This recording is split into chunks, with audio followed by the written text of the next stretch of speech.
referrals to both St Luke's and places like Break the Cycle and everything else come from a stack of different places.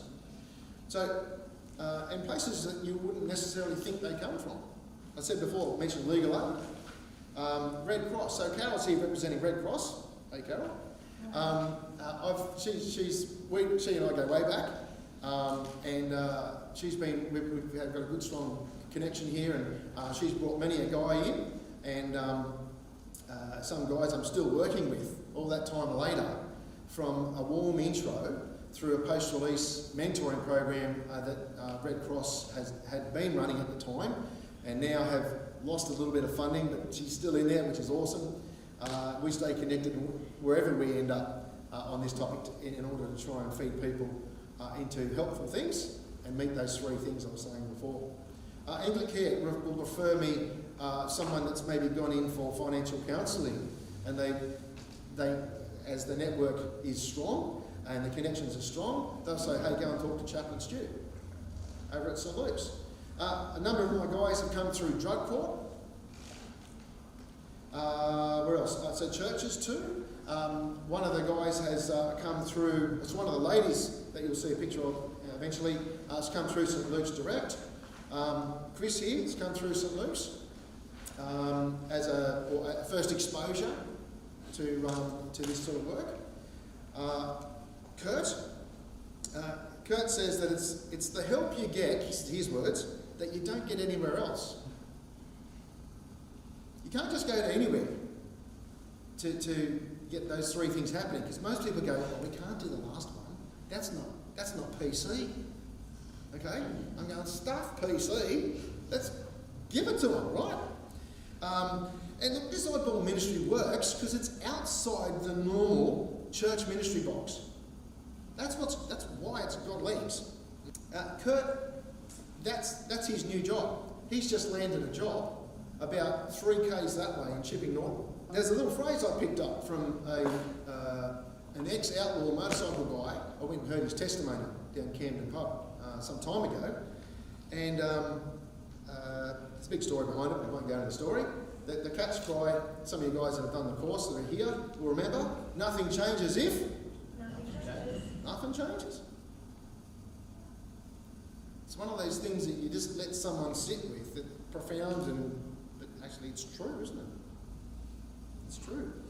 And the guys and girls we're working with need to be challenged. Maybe you need to do some changes. Don't be afraid of change, you know. Especially when they've got support alongside them. Church family, or maybe a chaplain initially. Sometimes you've got to encourage them to sort of say, hey, look, maybe the guys that you're hanging around with aren't helping you. And sometimes they even need to leave that local area because they can't escape the old scene.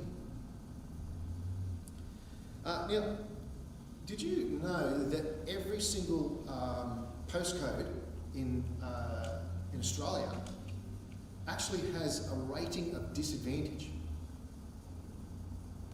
It's called CIFA. You can look it up later, profile.id.com.au, and look up your council or the church you might be encouraging to do something like this, and check out their local demographic. So SEIFA, a socio-economic index for areas.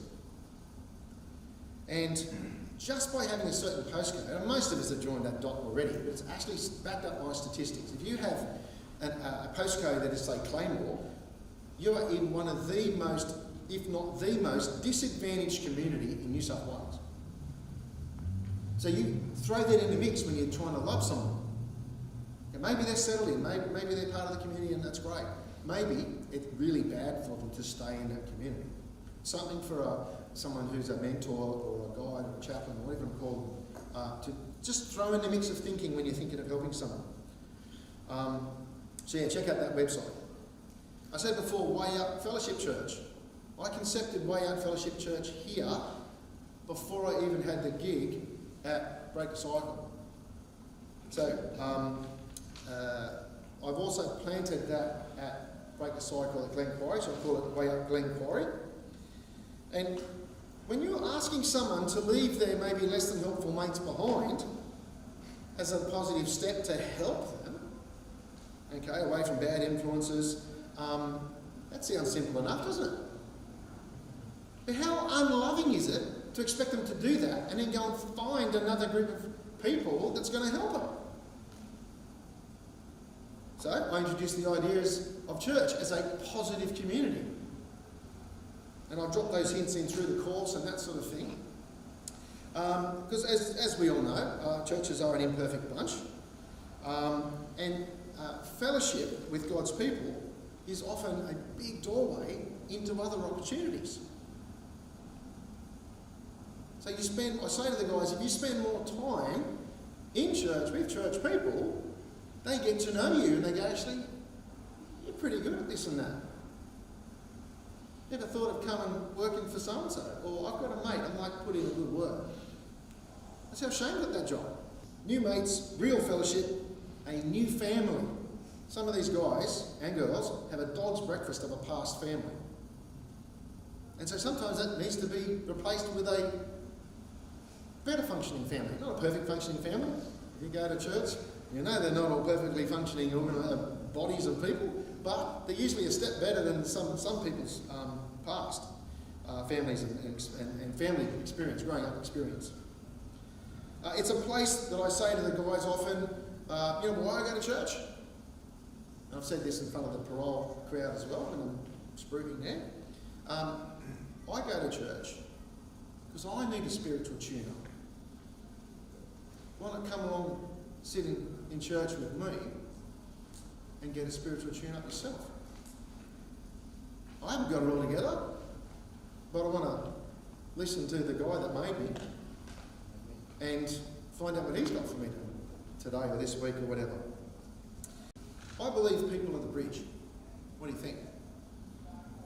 You can't just say to someone, you need to go to church. You need personal invitation, personal relationships, and that's why I encourage when we run the courses that we have people from the local church in the course. They get to know them, and we've got that at Empower. We've got one or two ladies there, and they also provide stability in the group. Okay, and so over there chatting during the break and afterwards and before and everything else. Some of them. I was watching the dynamics at the end of the first Empower we run on Wednesday this week, and one of the ladies who's a solid Christian lady. Newly started coming to church from a previous church, and she's offered one of the ladies who's also fairly new here a lift home. Another connection, another positive friendship and community sort of attachment and stuff like this. And wonderful to see. So on the screen here, that's actually my place. That quote there's Anthony. He's up the back there trying to eat a plate or whatever he's trying to eat on the top left. That was New Year's Day or something like that. And, I don't get everyone over, okay? I've got a brain. I've got to use some wisdom, all right? When I'm like, okay, this person's come a long way, okay, let's take them next step. Let's plug them into church family, extended family, let them, that sort of thing. Ex-rezos need a family. They're often estranged from their families. Sometimes they're the black sheep. The family wants nothing to do with them. They need a family, even if it's not their own. So that was New Year's Eve last year. My family, a couple of times a year, will open up our house, sometimes more than that. Significant times of the year. This is one of those times of the year when people find it really hard, especially if they're on their own. They make some silly choices in their head or they think bad things. Why not mix that up a bit and give them something to look forward to? I remember Steve telling me about having barbecues over his place for some of the guys that are ex-rezos as well, up his part of the woods. And it provides just a change of scenery. So when people from their local church make deliberate choices to engage, to get to know men and women like this, it makes for a much smoother landing when they do plug into church. Take that brave step. A warm welcome from a familiar face goes a massive long way. Someone walks in a church again, you know, whatever. Hey Fran, how you going? Hey Pete, hang up the back here.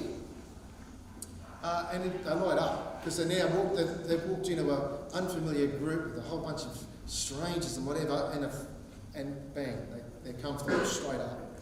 When I was a jail chaplain, you guys that are justice chaplains struggle with the same issue. You have to be guarded with where you live and what church you go to and your personal contacts for your own protection and the protection of your family and extended family. So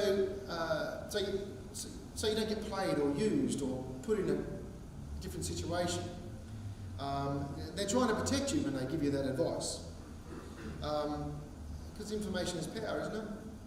If you've got a whole lot of time and you just want to mess with someone's head for entertainment, or you want to, try and force someone to do something, if you can blackmail them, all sorts of things. As a community chaplain, I don't have to worry about that. Okay? And it's free. I can meet someone and say, hey, what are you doing Sunday? Nothing much. 10:30. In here, I sit up the back of the bus, you can't miss my head. How about you come? And sometimes it's multiple times I'll say that. The guys on the test table are a little bit consistent on that topic. I just take every opportunity I can for people to be exposed to God's Word and God's people. Sometimes I can invite them to even other things. So SweatCon is an event that's run each year. And Anthony, that's a quote that Anthony is on the left there. I never stuck around any church long enough to see people who are really striving to be like Jesus.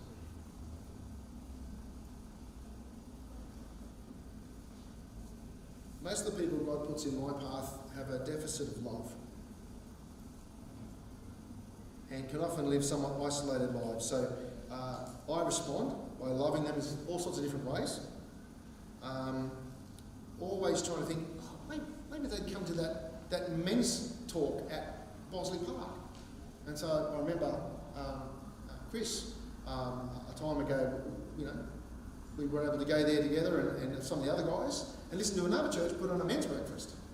Get time in the car, time coming back, and they mix with other guys and see that Christians aren't all complete lunatics. Okay? And the meat fest over there is always pretty attractive too. People I often tend to minister to, and I'm sure you guys know this as well, they have finely tuned BS radar. Okay, you know what I'm saying? They've learnt to sniff out someone that's not someone being authentic. You can't just pretend. You've just got to be real with them. Being authentic is absolute necessity. When I'm facilitating a course, or if a community chaplain's engaging with someone, it can be really helpful to demonstrate a level of vulnerability. Let them in a little bit. You don't have to tell them everything. Let them in a little bit. Let them know that you've got issues and you're working on them as well. And we've got a big God who loves us anyway. Attendees of the courses hopefully then can witness a Christian who is seeking God's wisdom, who is open to sharing appropriate areas of their life, warts and all to some degree, yet someone who's striving to be like Jesus. Hopefully that's what they're witnessing. Basically practicing what we preach. Otherwise, why would you listen? Why would they listen? And like I said before, forget political correctness, time's too short. Shooting straight saves time, so in love, tell the truth, and openly speak about encouraging them. The best thing for them down the track will be to consider what God has on offer for how to live life, as well as forgiveness and all the wonderful things, His grace, and the salvation that they need to find. Way out in Liverpool is something I want to just briefly talk about. Registered sex offenders, those that have been charged with child sex offences, people on the Child Protection Register, okay? The Anglican Church calls people that fall in that category as a person of interest. They need Jesus too. And if they are willing to sit under God's word,